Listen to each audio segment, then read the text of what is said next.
الحمد لله رب العالمين، والصلاة والسلام على خاتم النبيين وعلى آله وصحبه أجمعين، وبعد. أعوذ بالله من الشيطان الرجيم. بسم الله الرحمن الرحيم.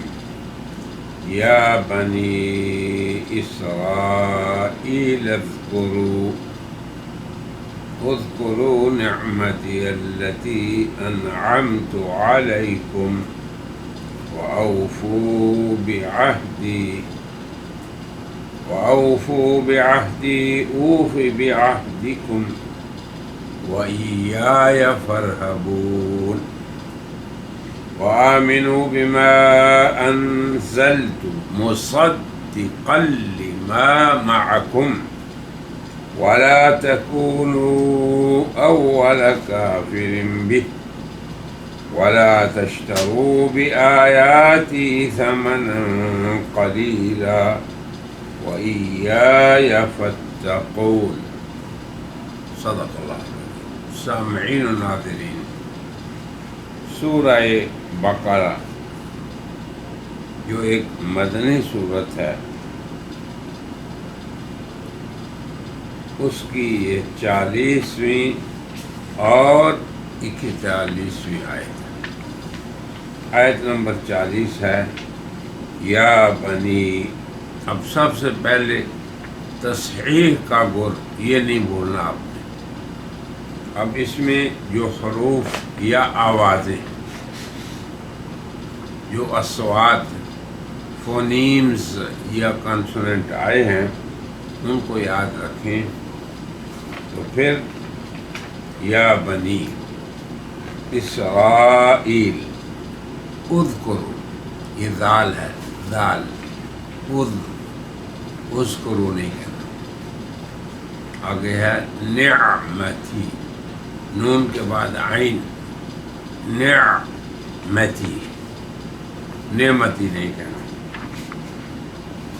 آگے ہے التی انعمت، جیسے ہم نے فاتحہ میں کہا تھا صراط الذین انعمت، تو یہاں ہے انعمت، عین کو نکالنا ہے، انعمت نہیں کہنا۔ علیکم،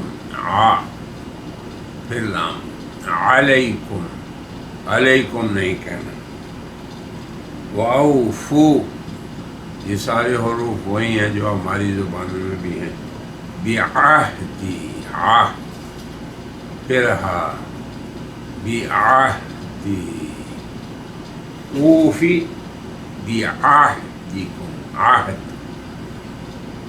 عہد اردو میں بھی استعمال ہوتا ہے، مگر ایسے عہد ایسے نہیں کہنا۔ عہد، عین، بعہدی، اور آگے اوفی بعہدکم، عہدی عہدکم، عین، وإیایا فارہبون، ہاں۔ آگے ہے 41 آیت نمبر 41۔ وآمنوا بما انزلت، یہ ذال نہیں، انزلت۔ آگے ہے مصدقل، صاد پھر قاف، مصدقل لما معکم، پھر آگے آ گیا عین، معکم، ولا تکونوا اول کافر به ولا تشتروا بآیاتی ثمنا، ساہی، ثمنا نہیں کہنا۔ قلیلا، قاف، قلیل نہیں کہنا، قلیلا یہ نہیں کہنا۔ ثمنا قلیلا وإیایا فاتقون، قاف، قون، قاف۔ اس کا سادہ سا ترجمہ ہے یا بنی اسرائیل، اے بنی اسرائیل، اذکروا نعمتی، تم یاد کرو میری خصوصی نعمت کو، اللہ کی خصوصی نعمتیں ان کو اللہ یاد کرا رہا ہے. کن پر؟ التی انعمت علیکم، جو میں نے تم پر کی. وَأَوْفُوا بِعَهْدِي، اور تم وفا کرو میرے وعدوں کی. جو تم نے مجھ سے عہد و اقرار کیے پورا کرو. اوفی بعہدکم، میں پورا کروں گا تمہارے اقرار اور وعدوں کو. وَإِيَّايَ، اور خصوصاً مجھ ہی سے فارہبون، تم نے ڈرنا ہے. وَآمِنُوا بِمَا أَنزَلْتُ، اور ایمان لاؤ جو میں نے اتارا. مصدقاً، جو تصدیق کرنے والا ہے. لما معکم، اس کی جو تمہارے پاس ہے. وَلَا تَكُونُوا أَوَّلَ كَافِرٍ بِهِ، اور تم ہی سب سے پہلے کافر نہ ہو جانا. وَلَا تَشْتَرُوا بِآيَاتِي، اور نہ بیچنا میری آیتوں کو تھوڑے مول میں، تھوڑے قیمت میں. ثمن قیمت کو کہتے ہیں. وَإِيَّايَ، اور خصوصاً مجھ ہی سے فَاتَّقُونِ، تم ڈرتے رہو. اللہ جل جلالہ نے ان دو آیتوں میں جو ذکر کیا اس کو ہم مختصراً بیان کرنے سے پہلے تھوڑا سا ربط بیان کرتے ہیں اس سے پہلے جو آیات گزری. آپ کو پتہ ہے کہ قرآن نے شروع میں اپنے کتاب لا ریب، شک سے پاک ہونے والی کتاب، اور کتاب ہدایت، اس کو بیان کیا. پھر انسانوں کے 3 طبقوں کا ذکر ہے. آپ سمجھتے ہیں، متقین کا، کھلے کافرین کا، اور چھپے کافرین کا، منافقین جنہیں ہم کہتے ہیں. پھر اللہ کا ایک خطاب عام آیا. اس سورہ بقرہ میں سب سے پہلا اللہ کا خطاب عام، یا ایھا الناس اعبدوا، سب لوگوں کو، اے لوگو تم اس رب کی عبادت کرو جس نے تمہیں پیدا کیا. پھر اللہ نے اس کے بعد دلائل بیان کیے اپنی توحید کے اور جناب محمد رسول اللہ کی رسالت کی. اور وہ کیا کہ لاؤ ایسا قرآن، نبی امی جو تمہارے سامنے پڑھتے ہیں، ایک صورت ہی لے آؤ. المہم، ان دلائل کو بیان کرنے کے بعد ایک اہم نقطے کو بیان کیا کہ اے انسان، تمہارے باپ آدم کی غرض خلقت اس دنیا میں وجود میں لانے کی غرض صرف یہ تھی کہ وہ اس دھرتی پر، اس زمین پر اللہ کے احکام کی تنفیذ کرے اور اس کا خلیفہ بن کے رہے. اے انسانوں، یہ بات تھی. مگر انسانوں میں جب قرآن نازل ہوا، جو گروہ موجود تھے مشرکین مکہ، بالکل بیچارے ان پڑھ، نبی، کتاب، ہدایت وہ سنا ہی نہیں تھا انہوں نے. اب بنی اسرائیل کو خطاب کیوں ہوا کہ مدینہ منورہ میں یہود آباد تھے، اور یہ بھی معروف تھا اس خطے کے لوگوں میں کہ ہم میں جو پڑھے لکھے لوگ ہیں، جو علم کی طرف منسوب ہیں، جن کے پاس اللہ کی کتاب ہے، اور پھر جن کے بڑوں پہ اللہ کے خصوصی انعامات رہے کہ انہوں نے اللہ سے نبوت پائی، اللہ سے ملوکیت پائی، زمین کے حکمران رہے، اور اہل زمین کو اللہ کی کتاب پڑھ کے سناتے رہے جن کے پڑھے. یہ وجہ تھی کہ اللہ نے بنی اسرائیل کو خطاب فرمایا. اور خطاب کے الفاظ بھی دیکھیں. اللہ نے فرمایا یا بنی اسرائیل، اے اولاد اسرائیل. اسرائیل یہ دو لفظوں سے بنا ہے، اسرا اور ایل، یعنی عبد اسرا اور اللہ ایل، یعنی اے اللہ کے بندے کی اولاد.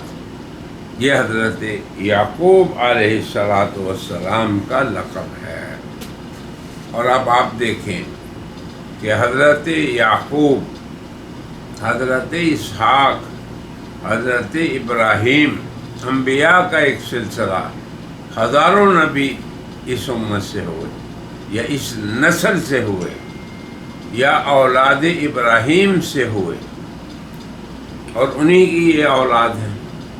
تو یہ اللہ کی طرف سے ایک لطافت ہے خطاب میں، ایک انسیت ہے خطاب میں، اور ایک اپنے لطف کا اظہار ہے. جیسے کہ ایک شخص کسی عالم کا بیٹا ہو تو اسے آپ کہتے کہ دیکھیں آپ فلاں عالم کی اولاد ہیں. ایک بہادر کا بیٹا ہو بزدل، عالم کا بیٹا جاہل نکلے تو آپ اسے یوں خطاب کرتے ہیں. یہ سمجھیے قرآن کے اسلوب خطاب کو عین فطرت کے مطابق. یا ایک بزدل بہادر کا بیٹا ہو تو اسے آپ خطاب کیسے کریں گے کہ اے فلاں بہادر کے بیٹے.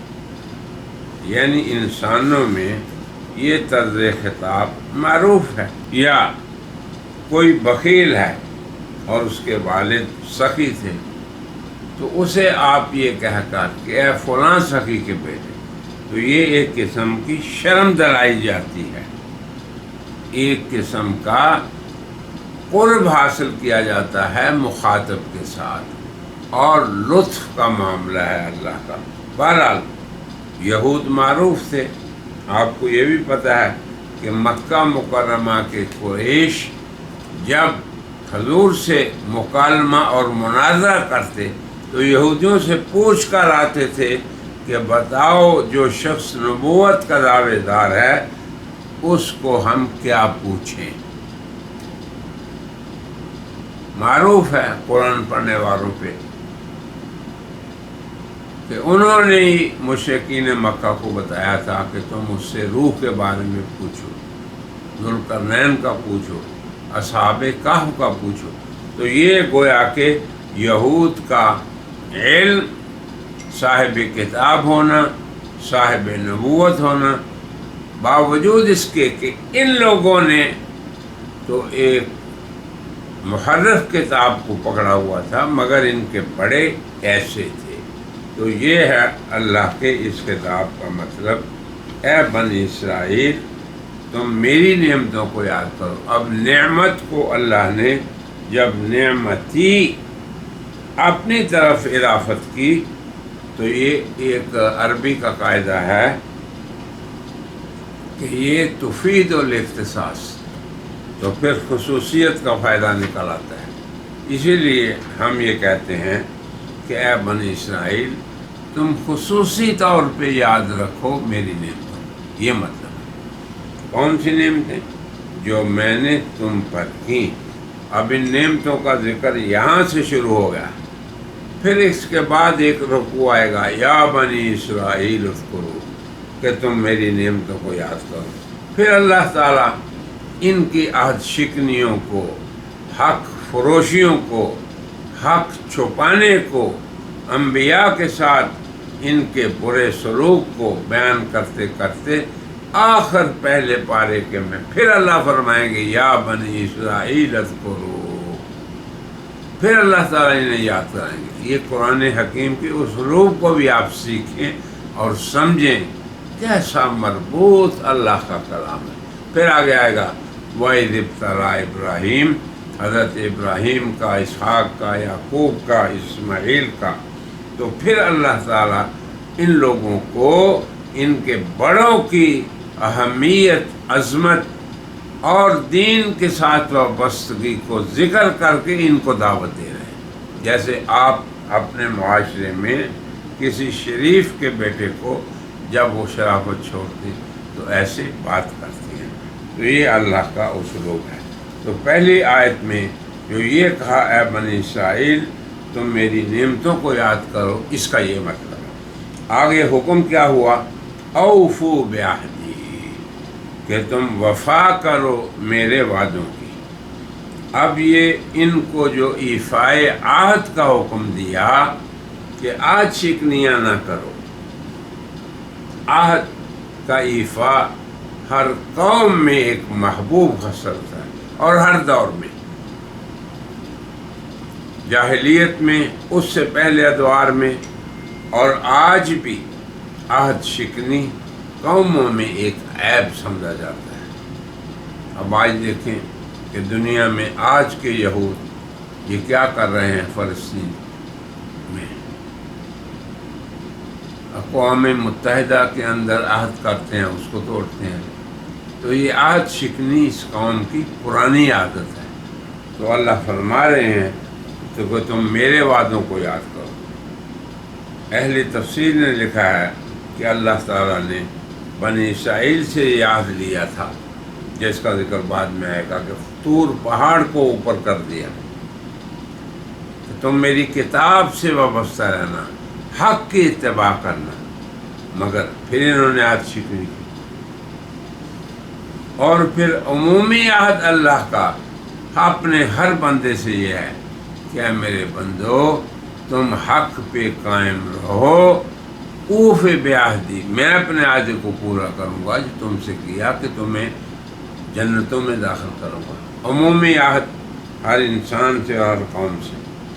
اور پھر آگے چونکہ لوگ عہد شکنی دنیاوی مفاد کے لیے کرتے ہیں، یا دنیا میں طاقتوروں سے ڈر کے لوگ عہد شکنی کرتے ہیں، کمزور لوگ۔ یاد رکھیں قوموں کے مزاج کو بھی قرآن ہمیں سمجھا رہا ہے۔ اس دور میں بھی یہ کتاب ہدایت ہے۔ فرمایا وَإِيَّايَ فَارْهَبُونَ، تم نے خالص مجھ ہی سے ڈرنا ہے۔ جیسے اللہ فرماتے ہیں نا کہ میری ہی عبادت کرو، ایسے ہی فرمایا کہ مجھ سے ہی ڈرو۔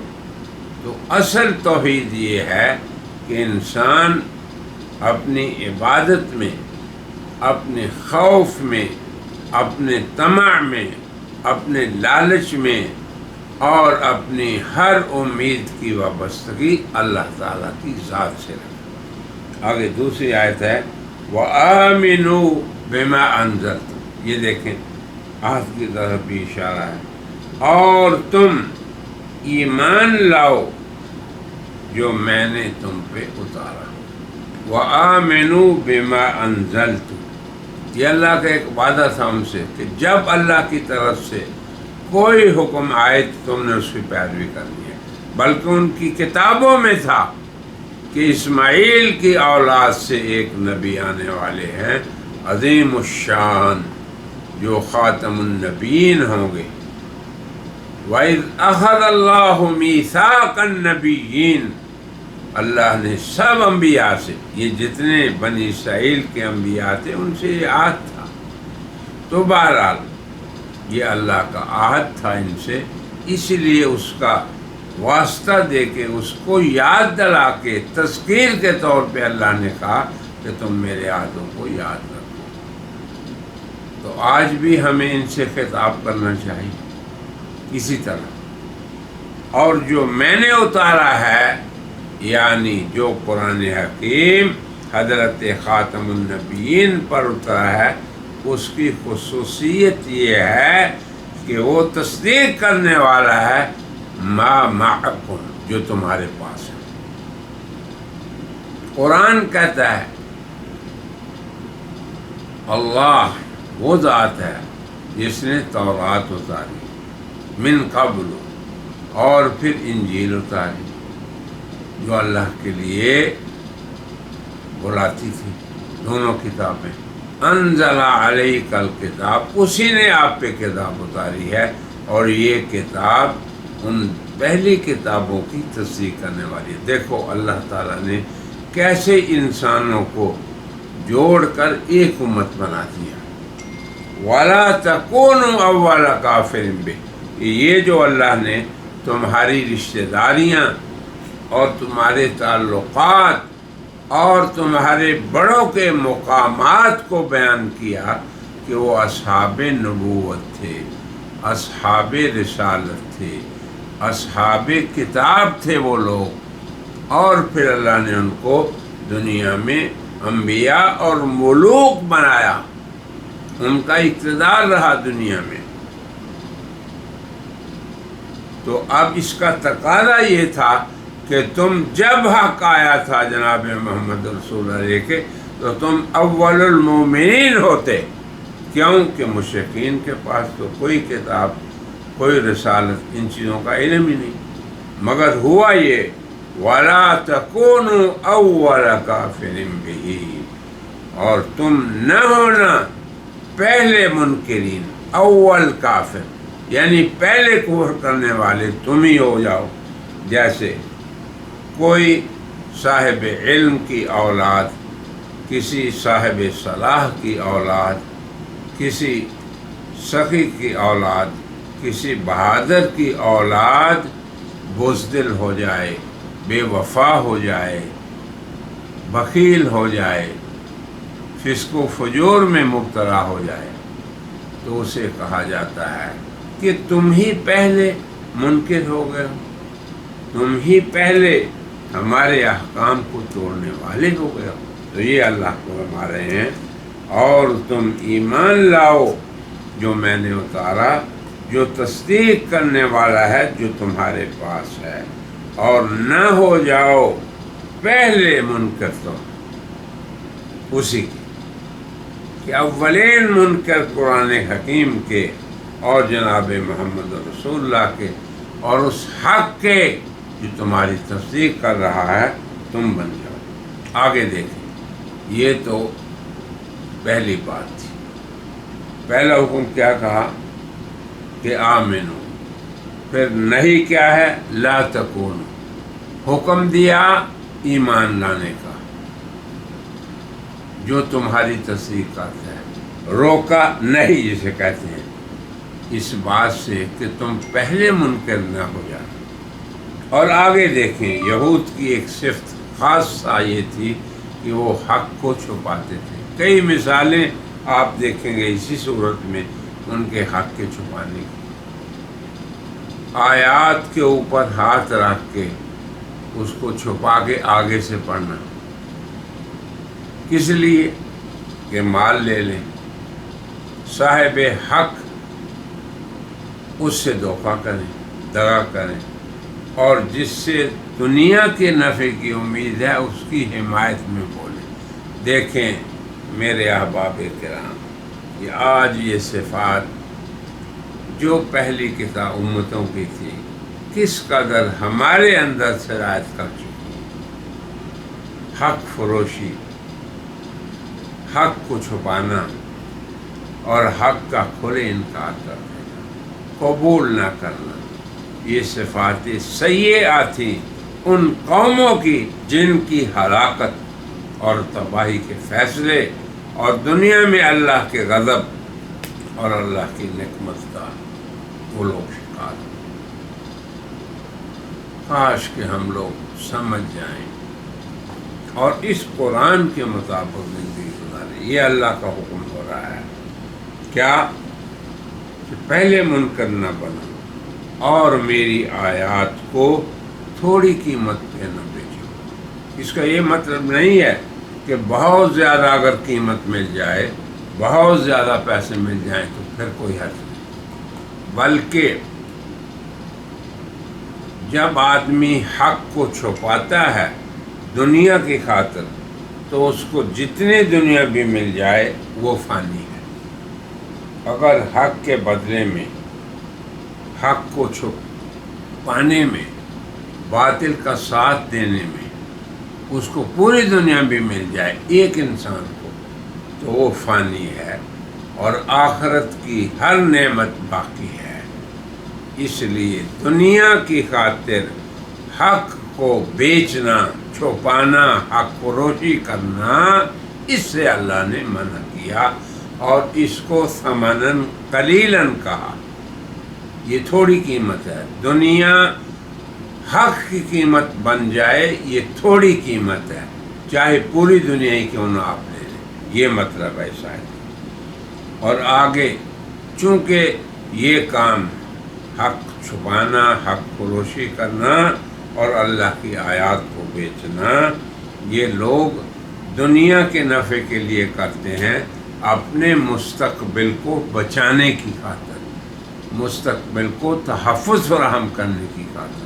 تو اللہ نے فرمایا دیکھو وَإِيَّایَ، اور خصوصی طور پہ میری ذات کا ہی تمہیں فَاتَّقُونَ ڈر ہونا چاہیے۔ اور اگر ہمارے دلوں میں اللہ کا خوف اور اللہ کا ڈر آ جائے تو یہ یہودیانہ خصلتیں نہ قوم یہود میں رہیں اور نہ ہی قوم مسلمان میں رہیں۔ تو یہ دیکھیں کھلی اس کے اندر عبرتیں اور نصیحتیں ہیں ہمارے لیے۔ اور پھر تم تو جانتے ہی ہو اے بنی اسرائیل کہ قصہ آدم ابلیس تم نے پڑھا ہے پہلی کتابوں میں بھی، اور جو کبر اور حسد جس کا ابلیس شکار ہوا، تم بھی اگر اسی کا شکار ہو جاؤ گے۔ حسد اور کبر یہ دونوں جرم ابلیس کے تھے، تو تم تو جانتے ہی ہو، تو تم ان جرائم سے بچو جو ابلیس کو لے ڈوبے۔ یہ اللہ تعالیٰ قصہ سنا کے بنی اسرائیل کو خطاب اس لیے کر رہے ہیں کہ جو خوبیاں تمہارے بڑوں میں تھی، جو انبیاء تھے، ملوک تھے، اور اللہ نے ان کو نبوت اور رسالت کے ساتھ دنیا میں سرفرازی دی تھی، اس پہ تم چلو۔ تو اللہ تعالیٰ نے اس دنیا میں عزت اور ذلت کے جو معیار مقرر کیے ہیں وہ ہیں اتباع کرنا اس چیز کی جو اللہ نے اتاری۔ اللہ تعالیٰ ہمیں اس کی توفیق دے، اور اللہ کی منہیات سے بچنا۔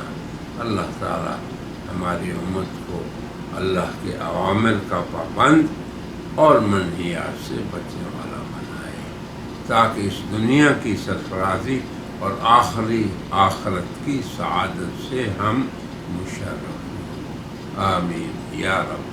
وآخر دعوانا الحمدللہ۔